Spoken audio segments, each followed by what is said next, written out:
Welcome back to Reality Asserts Itself on the Real News Network. I'm Paul Jay, and we're continuing our discussion with Chris Hedges about his new book, Wages of Rebellion. And Chris now joins us again in the studio. Thanks for joining us again. Thank you. So, Chris is a Pulitzer Prize-winning journalist. His new book is Wages of Rebellion, the Moral Imperative of Revolt. What do you think, what do you make of the significance of the events in Ferguson and Baltimore, the Black Lives Matter movement? To what extent does it change American politics? In the broadest sense of the word politics? Well, it hasn't affected the engine of white supremacy at all. And the ability of the state to exercise lethal force against people of color.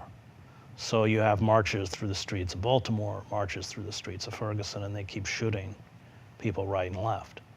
The Washington Post ran a piece a couple of weeks ago that said that the numbers were all wrong, that this figure that we've been using of, a person of color being shot every 28 hours, in fact, it's at least 2 a day, because it's all self-reporting, and a lot of these police departments don't even report. And it's symptomatic of a corporate state that is either unable or unwilling to respond to the most basic demands of its citizenry, which is not to be murdered in the streets of its cities. We watch, fellow citizens being choked to death by police, and those police never being charged. Most of us have seen that video of Garner. And that is symptomatic of a state that has been completely hijacked by an elite and doesn't give a damn. So, whether it's the TPP, which we're not allowed to read, whether it's, police forces that are allowed to kill indiscriminately, whether it's wholesale surveillance, whether it's the bailouts of Wall Street, which no one wanted. I mean, constituent calls were 100-1 against those bailouts when they were proposed in 2008. It doesn't matter what we want. It doesn't matter what our rights are. And Black Lives Matter and the protests in the streets of American cities against what is a long tradition of white violence, systemic white violence, whether outside the structures of power or inside the structures of power, against people of color, and in particular African Americans, there's no mechanism to impede it. How much has it affected, or do you think it might, the building of a movement in the United States, a resistance Well, movement? it has affected the building of a movement, because I think it's making people ask those questions. What does it mean to have a black president? What does it mean to live in a system where 25% of the world's population are in cages, of the prison population? We have 25% of the world's prison population, so 2.3 million Americans in cages. Roughly half of them never committed a violent crime. And then even those that did purportedly, you don't even know, because only 94% of, 94% of people never go to trial, so only 6% of cases ever reach the courts, and they punish them because they didn't plea out. So when I teach in a prison, and the people who have the longest sentences are usually the ones who said, well, I didn't do the crime, they go to court. Because if everybody went to court, the system would collapse. It's not designed to actually carry out trials. So I think it is, you see in places like Baltimore and Ferguson, activists beginning to ask questions about power, and not being fooled by the manufactured personalities, whether it's Barack Obama or anyone else, that are tossed out there, which is a form of anti-politics, because it's all about, creating these personalities that we empathize with or feel good about and voting for. There's nothing to do with politics. So I think that it's symptomatic of a growing radicalism. You see it within the anti-fracking movement. You see it with the push to raise the minimum wage. I think that there's a growing political sophistication of which Black Lives Matter is a part. I've talked to activists in Ferguson, and of course in Baltimore. There's a lot of the similar conversations, although the Ferguson thing went on longer. And many of the leading activists, they're wondering, well, what's our second act? There's only so many times you can go out and fight the cops. Right. And the truth is there wasn't that many people out there fighting the cops. I mean, it never became tens of thousands or even thousands. It was, you know, hundreds and then often less than 100. And the confrontation with the police, well, it helped spark, and one of our own producers here, I think, said it really well. It was like she was out there shooting when the rock throwing in Baltimore was going on, and she talked what a liberating feeling it was for people out there, and I think she meant for herself too. She's not supposed to say that because she's a journalist, but she did. That all of a sudden there was a reverse, that you could actually throw something at the cops instead of just having the shit beat out of you, you know, every other day. On the other hand, it has to go somewhere or it peters out, and that's the great fear of the activists in Baltimore and Ferguson, that eventually you can't sustain just the confrontational side. Now in Baltimore it was a little different because they actually had a kind of a small victory, but it was a victory where the state's attorney actually charges the cops. Right. And I don't think anyone doubts that there would never have been those kinds of charges if it hadn't been for what was going on in the streets. It was a concession. We don't know yet what will happen with those trials, and this all may blow up again. But the issue of how to sustain it, what comes next? And then one of the issues is, what is the relationship of the movement to electoral politics? Because the fear of people in Ferguson, particularly, and I've had, but here too, is that, you know, if you too soon get involved in these electoral politics, so what? So you elect a few people, and they can't really do much because it doesn't, you know, a few people elected no matter how good they are. On the other hand, if at some point you don't deal with power and who has power, you know, at best you might get a few concessions, but you're never going to really transform, for example, the police force. If you really want to transform the police force, you've got to be able to have power over the police force. Well, that's the issue. I mean, we had our movements taken from us in the name of anti-communism, and there's nothing left. And even if, you know, relatively good people are elected to office, unless there's pressure from movements, nothing can be done. So we have to rebuild those movements with a political sophistication that understands that the enemy is corporate power. It's not the Baltimore Police Department, as venal as they may be. But it is a system, of corporate capitalism that is engineering a society where a rapacious, tiny, narrow elite has all economic, political, social, cultural power, and is exercising that power at our expense. So, I mean, but we started down that road. But I think it entails a kind of broader critique and understanding of you know, the infusion of white supremacy into structures of power. I mean, what the police are doing on the streets of our cities is, in essence, a lynching, you know, more than one a day. I mean, day after day after day, primarily black people are being lynched, just like they were in the Jim Crow South, just like they were when they were marched off to the turpentine camps in Florida in convict leasing and never came back because they died in the swamps, just like slavery. So I think that there is a kind of breaking with the very sophisticated but very mendacious political narrative that up until Barack Obama was quite effectively used by the state. But I think that Obama has become a kind of watershed. I don't think they're going to be able to sell us this again. Hillary Clinton is trying, but I don't think it's going to work. Even Obama had to stop his "we're in a post-racial society" kind of language in the face of all of this. Yeah. Yeah, I mean, Obama... Going back to his Reverend Wright speech, he ridicules Wright as being stuck some foot in the old way of thinking or something. Right. I mean, Obama has, you know, been kind of cornered by events, but he's still, you know, appallingly cautious and careful, and refuses to even concede the existence of structures of power, you know, driven by corporate predatory forces and white supremacy that really at this point define the state. I mean, you may have black police officers, but look at the heads of all of these police unions. These are just white hate groups. That's all they are. And I think that activists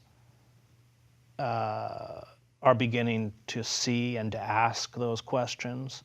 I just spoke with the three leaders of the Free Alabama movement that 18 months ago shut down 3 prisons in a work stoppage, for which they have now been sitting in indefinite solitary confinement, deprived not only of a television, but even reading material like magazines day after day in these isolation cells.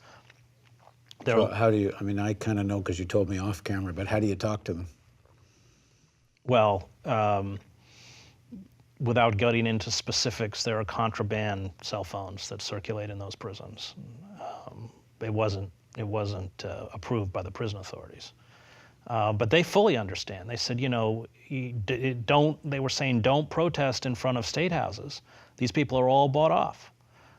If you want to have protests outside prisons, while we're inside trying to shut down the prisons through work stoppages. Because just like the wider society, it's all about neo-slavery, it's all about profit.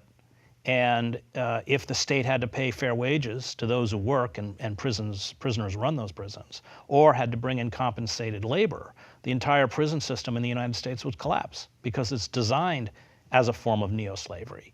And it's designed to enrich a host of corporations that run the commissaries and the private phone service, and the money transfer service, and the medical service, and the guards union, and along with all the contractors. And so they certainly understand, I mean, the most oppressed of the oppressed, that this is a battle against corporate power.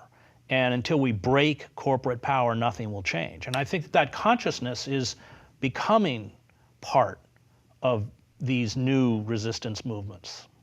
There, in some of the activists I've talked to in different cities, and Baltimore particularly, there is a kind of sense that it's about white power is the enemy, less than corporate power is the enemy, that the ideology of white supremacy is more the enemy than the system of capitalism or corporations.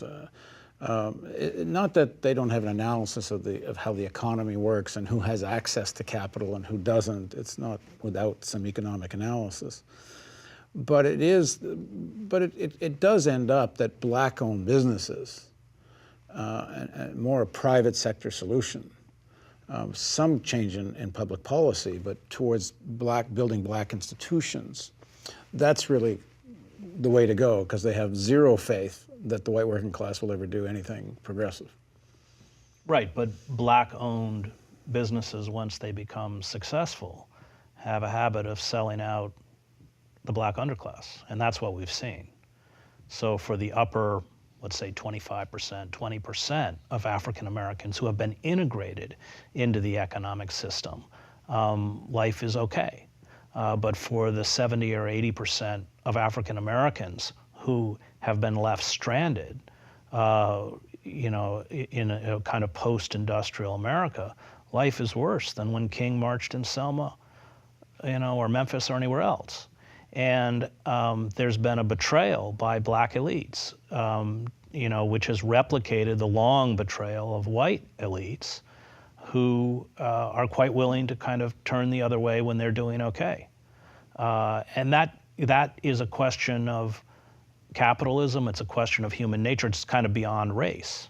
But I think Obama represents precisely this figure. I mean, his wife was a corporate lawyer. He will leave the White House in 16 months and become a multimillionaire the way the Clintons are multimillionaires. They kind of got their own. But I certainly see within the prisons, and I see among Ferguson activists, that they get it. I mean, in this article I wrote on the Free Alabama movement, which is called America's Slave Empire. This is in Truthdig. Yeah, they talk about Obama. And they talk about how, he is part of this system, this business elite, and he profits from it at their expense. And that once you look at it like that, these are their words, it doesn't matter whether the president is white or black.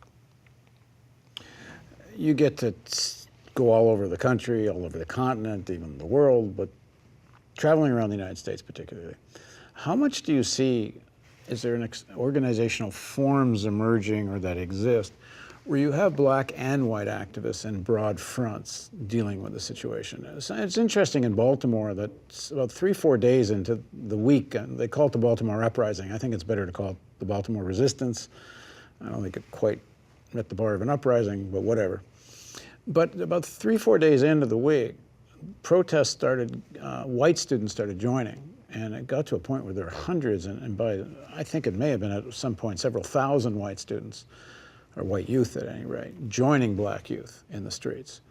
But there's no real organizational form now that that upsurge is over that expresses that. And I'm wondering if you're seeing around the country any place where it might be. Well, I just came from Seattle, so I helped Shama Sawant kick off her campaign. She's the socialist city councilwoman. And there you have a party, Socialist Alternative, that has formed within the city. We don't have many of those yet, but that's precisely what we've got to do. We have to build political organizations that are expressions of movements, but movements are key. And as I think we spoke off camera before, even when representatives from that political entity achieve power, those movements have to remain alienated because they need to put pressure even on their own to react. I mean, we're watching that in Greece with Syriza, and maybe with Podemos if they achieve power in Spain. So I think that the primacy is to build movements, but those movements are going to go nowhere unless there is a political vision and unless there is a political entity that gives expression within the system to that vision. And Shama and I have spent many hours speaking about how do we do this on a national level. I worked, with Nader in 2008 in his last election. And so I saw up close all of the ways that they throw roadblocks up for a third-party candidate, which are very dirty and very costly and very underhanded, really making it pretty much impossible for a third party at a national level.